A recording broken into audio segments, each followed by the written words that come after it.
¡Qué bien! Segunda vuelta.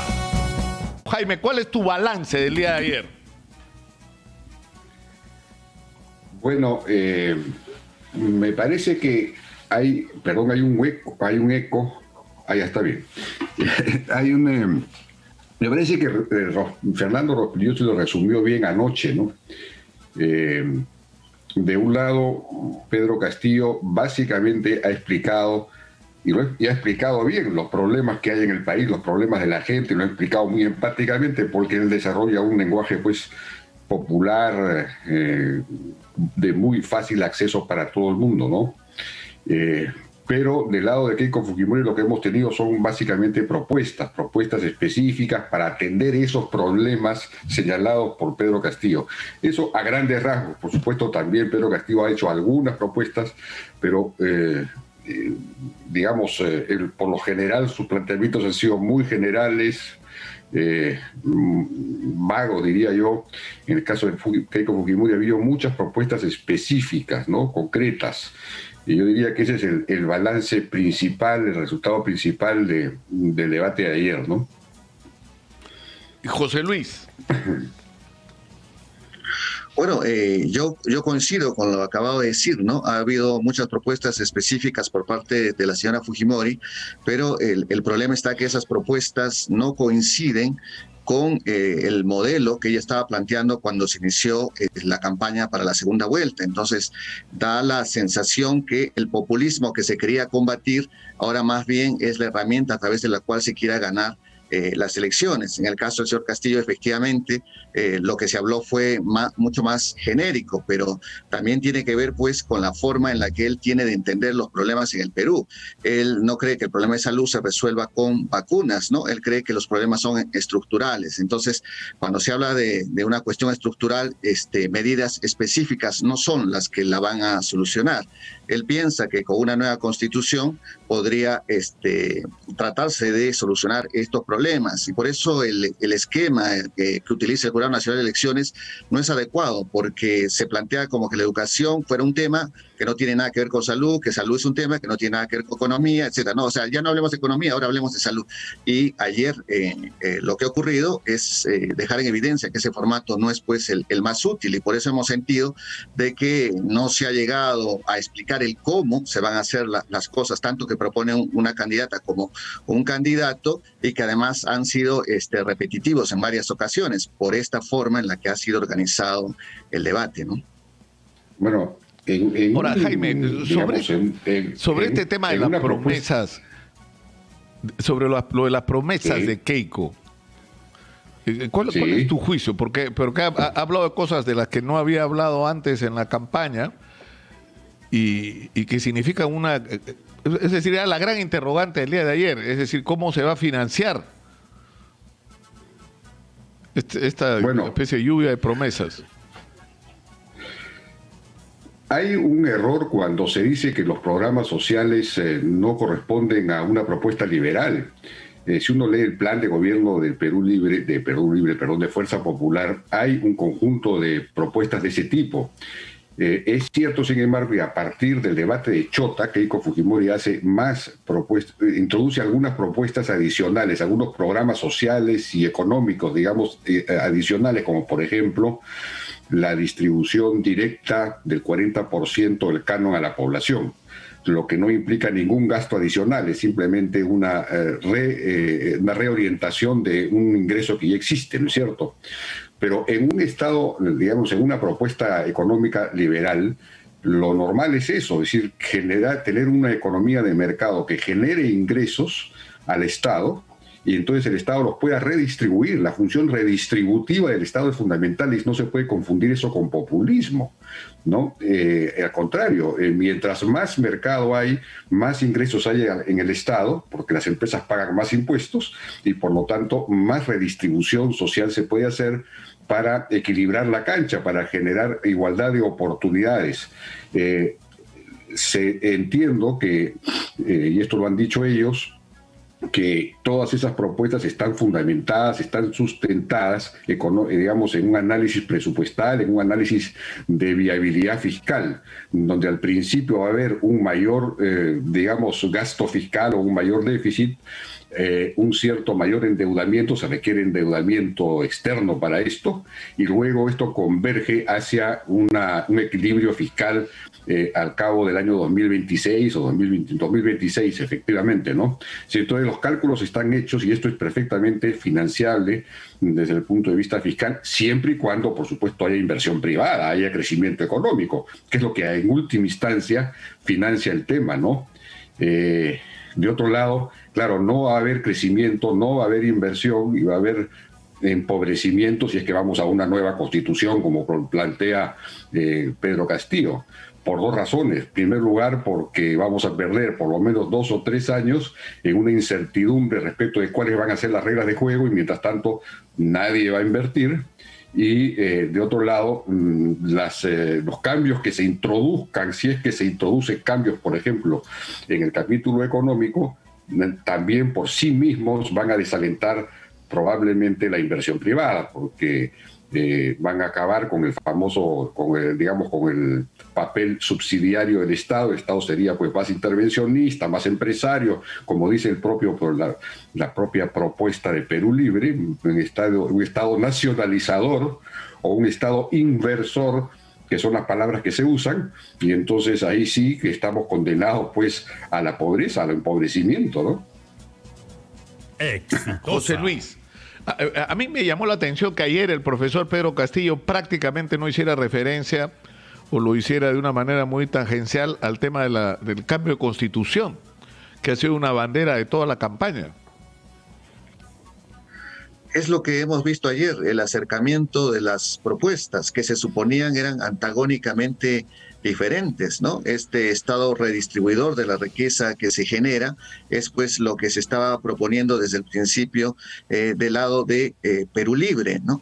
Y claro, se suponía que el Estado iba a tener un papel mucho más preponderante que la inversión privada, pero ayer más bien Castillo ha dedicado buena parte de su tiempo a insistir en que no tiene ningún problema con la empresa privada y que por el contrario espera la contribución de la empresa privada, incluso en el tema de salud, que era algo que tampoco nunca le habíamos escuchado antes, ¿no? Así que lo que hemos visto, y me parece eso saludable, es que más bien las propuestas de la primera vuelta han ido cambiando y se han ido acercando más hacia el centro, ¿no? Porque recordemos que ambos candidatos pasaron a la segunda vuelta con una votación bajísima, ¿no? La señora Fujimori con un poco más del 10%, el señor Castillo con un poco menos del 20%, eso quiere decir pues que ambos tenían alrededor del 30%, hay un 70% que no coincidía con sus propuestas. Entonces, insistir en las mismas que tenían en la primera vuelta sería algo pues poco democrático, ¿no? Porque lo que se requiere es el apoyo de más del 50% de la ciudadanía. Creo que tanto del lado de la señora Fujimori con esta propuesta que nos está explicando el doctor Jaime, de redistribución de la riqueza que se genera a través de la inversión privada, como la propuesta del señor Castillo, que reconoce un papel muy importante de la empresa privada, que junto con el Estado procurarían la generación de la riqueza, ¿no? Y ese asunto de la redistribución para terminar con la desigualdad que hay en el país. Esa es la bandera de siempre de Perú Libre. Nos muestra un panorama mucho menos antagónico, un panorama que nos permite soñar con que el 7 de junio el clima va a ser radicalmente distinto al que tenemos en este momento, ¿no? Creo que eso es lo que debemos enfocarnos ahora. ¿Cómo vamos a hacer el 7 de junio, ¿no? Porque con una campaña tan polarizada como la que hemos tenido, ya se pone en riesgo la propia gobernabilidad. Jaime, ¿tú crees que, porque finalmente yo llama la atención sobre, hay gente que ya tiene decidido su voto, que es como ese juego de niños donde no importa lo que dice el otro, se tapan la oreja y empiezan a decir, mientras el otro habla para no escucharlo. O sea, ya hay gente cerradamente a favor de un lado o del otro, pero ayer, y como lo revelan las encuestas, ha habido un porcentaje importante de gente que todavía no ha decidido por quién votar. ¿Tú crees que ayer alguno de los candidatos ha convencido a algún indeciso? Yo creo que Es posible que sí. Antes de responderte eso, yo quería mencionar o comentar lo que se dijo antes, el tema de la reforma o cambio de la Constitución. Sí fue mencionado 2 o 3 veces por Pedro Castillo a lo largo del debate. Lo que pasa es que era un debate relativamente largo, con varios temas específicos, entonces no podía estar mencionando en cada tema, en cada cápite, el cambio de la Constitución. Pero dijo que incluso en ese punto negó el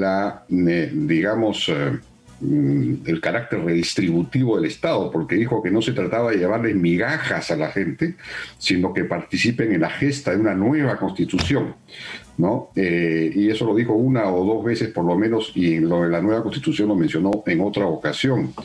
Y en el tema de la salud y el rol del sector privado, dijo 2 o 3 veces también que la salud no será un negocio y tampoco la educación. ¿Y eso qué significa? ¿Qué puede significar para alguien que quiere invertir, por ejemplo, en el sector salud, que le diga el gobierno, digamos, un candidato presidencial, que la salud no va a ser un negocio?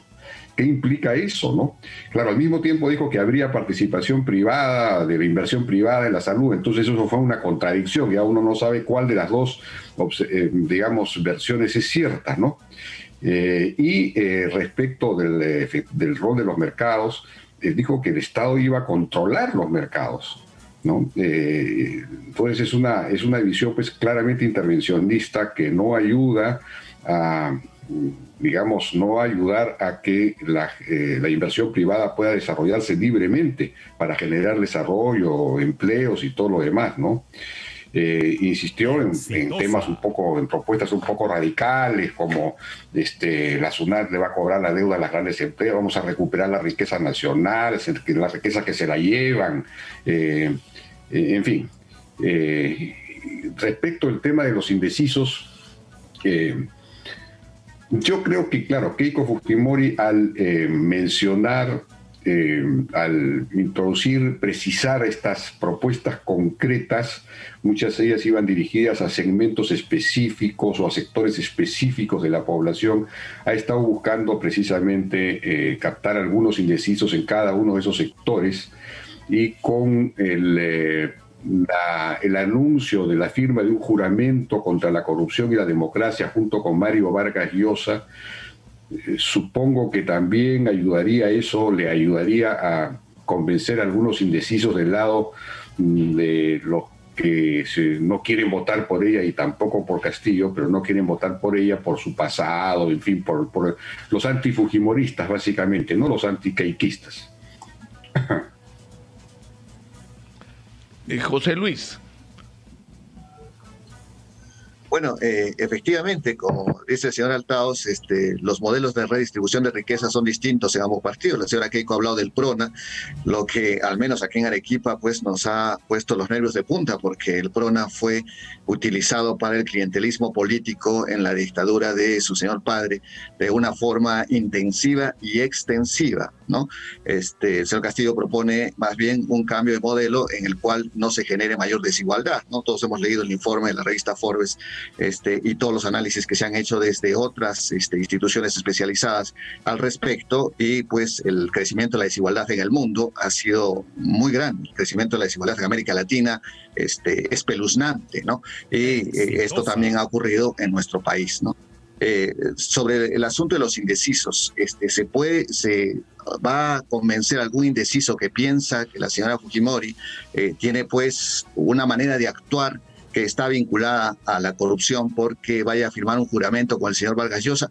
No lo creo. No creo que la señora Fujimori vaya a lograr con ello que gente que sospecha que ella, la denuncia que tiene en su contra por más de 30 años de pena, sea cierta, no tenga pruebas suficientes, porque ella le jure a Vargas Llosa que va a combatir la corrupción, la gente le va a creer. Me temo más bien que el señor Vargas Llosa va a dañar su imagen con este tipo de actos que está haciendo para respaldar la candidatura de la señora Fujimori. Es cierto que las encuestadoras hablan de indecisos, pero más que indecisos propiamente dichos, se trata de personas que ya dicen que van a votar por la señora Fujimori o por el señor Castillo, pero que no está completamente decidido su voto. El debate de ayer creo que los ha dejado exactamente en la misma situación, ¿no? Además recordemos que en el ABC de las campañas políticas, pues se dice, si uno va perdiendo, ataca ferozmente a tu adversario y además trata de ofrecer cosas a los electores para que ganarse el voto de ellos, ¿no? Bueno, es lo que le hemos visto hacer ayer a la señora Fujimori, así es que me parece que ella, a pesar del empate técnico establecido en las 4 encuestadoras que se han publicado sus resultados, me parece que ella siente que todavía hay una diferencia de votos a favor del señor Castillo respecto a la votación que ella obtendría el 6 de junio. Ahora, el tema de la corrupción, o sea, todos reconocen, ambos candidatos señalan que esto es una lacra, el daño que le ha causado al país, las enormes pérdidas, ¿no? Los discursos de ambos, digamos, declarativos sobre la corrupción han sido muy severos. Pero ya, digamos, está claro. ¿Y qué van a hacer? Y yo creo que ahí no ha habido respuesta sobre qué se va a hacer frente a la corrupción. Porque, o sea, en el caso de Keiko dice hay que hacer que los ingleses nos hagan las grandes obras. ¿Esa va a ser la solución al problema de la corrupción? Jaime. Bueno, en el caso de la lucha contra la corrupción, ella tuvo también en ese punto más propuestas concretas que Castillo, ¿no? Que básicamente habló de cambiar la Constitución, en fin.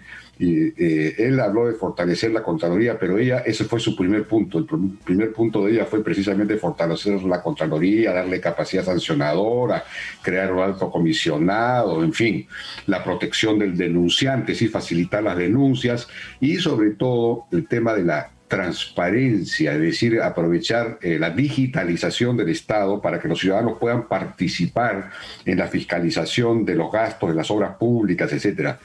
Eso es fundamental y eso tiene que ver con la reforma del Estado, con un Estado abierto, ¿no? Mucho más transparente. Y algo que es absolutamente fundamental en la lucha contra la corrupción es precisamente eliminar la sobreregulación que existe sobre la economía, ¿no? Que es lo que es fuente de corrupción, porque y fuente de corrupción y de informalidad. Hay tantas regulaciones, tantas trabas, tantos requisitos, tantas normas que cualquiera que quiera hacer empresa, emprendimiento, tiene que, en buena cuenta, sobornar para conseguir la licencia, para poder cumplir con todos los requisitos que se piden o simplemente informalizarse, ¿no? Entonces es fundamental la reforma del Estado para eliminar esa corrupción.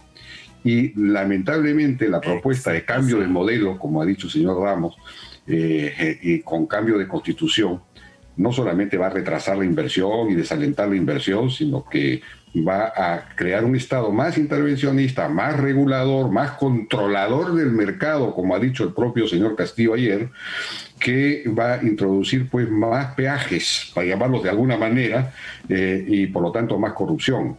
¿Cómo se va a hacer para supervisar, en fin? Yo veo la cosa mucho más clara en cuanto a lucha contra la corrupción del lado de la propuesta integral, digamos, de Fuerza Popular, no del modelo en general, ¿no? José Luis. Bueno, yo creo que el problema no está en la propuesta en sí misma, ¿no? Sino en quién la plantea, ¿no?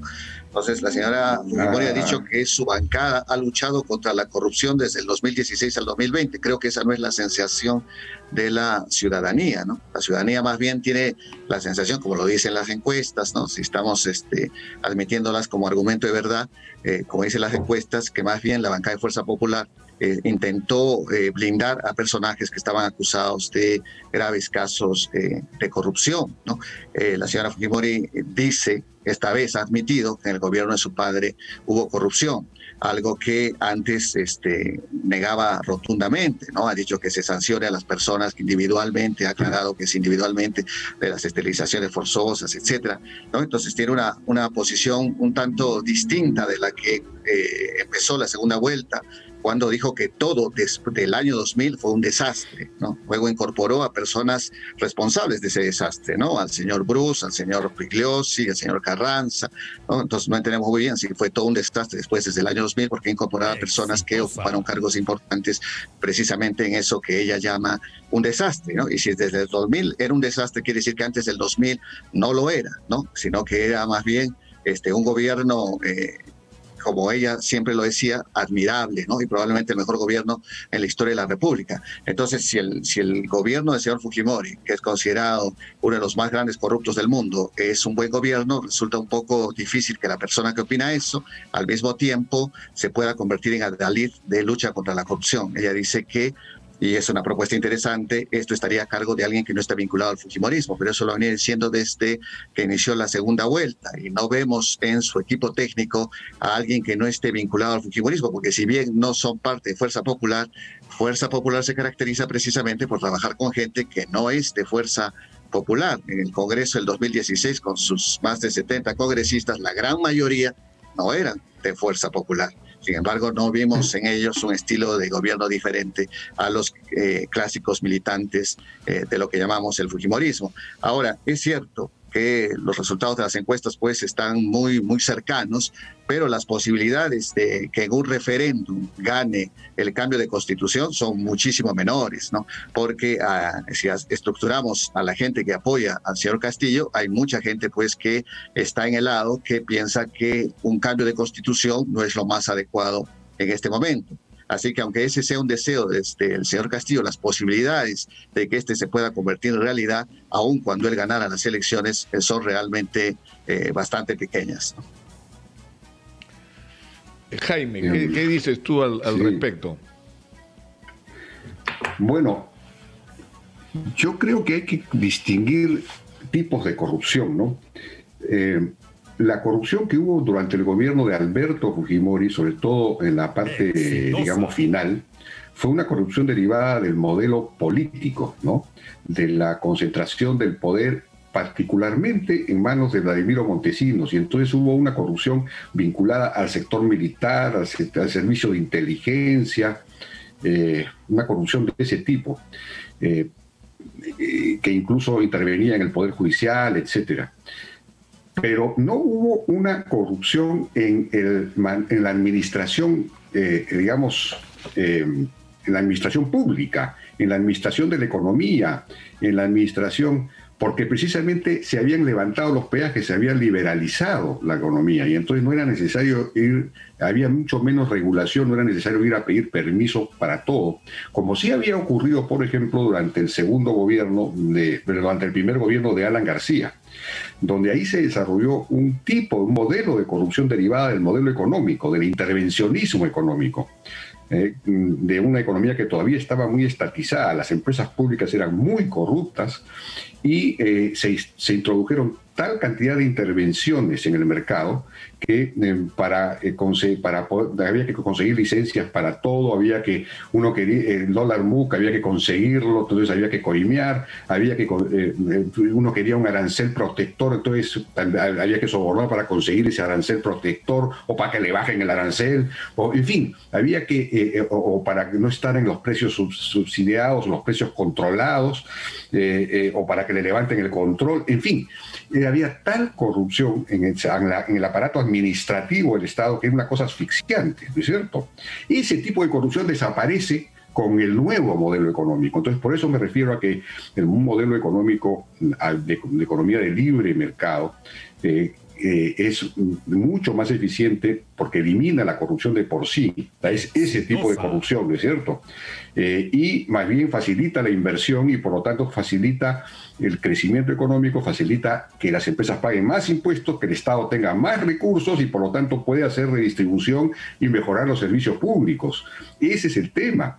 Y por eso es que al final del primer gobierno de Alan García, pues el Estado se desplomó. El modelo estatista, proteccionista, terminó destruyendo el Estado. El Estado se ha ido reconstruyendo a partir de los 90 poco a poco, ¿no? Esa es una paradoja. Tenemos que ir terminando. José Luis, ¿nos interesaría tu juicio sobre lo que acabas de oír? Bueno, primera vez que escucho que no ha habido corrupción en la gestión pública durante la dictadura de Fujimori, ¿no? Creo que es... En la parte corrupción siempre ha habido desde la colonia, pero la corrupción de la dictadura de Fujimori es cualitativamente distinta a la corrupción que hemos tenido antes y después de la dictadura. Siempre ha habido corrupción, siempre ha habido alguien que cobra coimas, como el señor Altaos lo explica, y estas coimas se cobraban en la época de Alan García desde el funcionario de más bajo nivel hasta los funcionarios de más alto nivel, etcétera. Pero nunca hemos tenido una mafia gobernando el país. Y eso es lo que hemos tenido en los 90. Se controlaba el Congreso, se controlaba el Poder Judicial, se controlaba el Ministerio Público, convertido en defensor de corruptos, los alcaldes, los medios de comunicación. Hemos visto los videos, las montañas de dinero que Montesinos entregaba para que los medios de comunicación dijeran lo que él quería que dijeran, ¿no? Hemos visto los diarios Chicha, hemos visto las Fuerzas Armadas, cómo fueron destruidas por la corrupción, ¿no? Las fuerzas policiales cometiendo delitos en lugar de evitarlos, etcétera, ¿no? Entonces, fue una tragedia la que se vivió en la década del 90, marcada por la corrupción, y fue libre mercado, ¿no? Pues el Perú en ese momento probablemente sea uno de los países con mayor libre mercado en América Latina. Sin embargo, eso no pudo impedir la corrupción. Efectivamente, las regulaciones, si se hacen en una sociedad con poca participación ciudadana, van a generar corrupción, ¿no? Y creo que ambos candidatos han propuesto un fortalecimiento de la ciudadanía para la vigilancia de no solo el sector estatal, porque en el sector privado también hay mucha corrupción, ¿no? Recordemos que Canadá, con todo el prestigio que tiene, también tuvo su club de la construcción y obligó a la renuncia del alcalde más importante en ese momento. Entonces, la corrupción pues es un terrible mal y hay que extirparlo del país. ¿Cómo? Lamentablemente ninguno de los dos candidatos nos los ha explicado a detalle. ¿Cómo lo harían? Estoy seguro que en 5 años el problema es tan grave del Perú, no se va a solucionar, ¿no? Entonces hay que intervenir no solo escuchando debates, sino que hay que hacernos partícipes de esta lucha contra la corrupción, ¿no? Y ojalá esta semana sea para eso, ojalá esta semana ambos candidatos intenten fortalecer la ciudadanía para que el 7 de junio resulte ganador quien resulte ganador. No se trate de que esperemos 5 años para ver a quién elegimos la próxima vez, sino que hagamos pues de la democracia una práctica. Es decir, la democracia dice que el poder lo tiene la ciudadanía, no quien nosotros elijamos, ¿no? Y así es que desde una posición ciudadana vigilante, activa y participativa, pues hagamos política para que quienes no están contentos con ninguno de los dos candidatos no tengan que enfrentarse a una situación similar en el año 2026, ¿no? Elige bien. Segunda vuelta.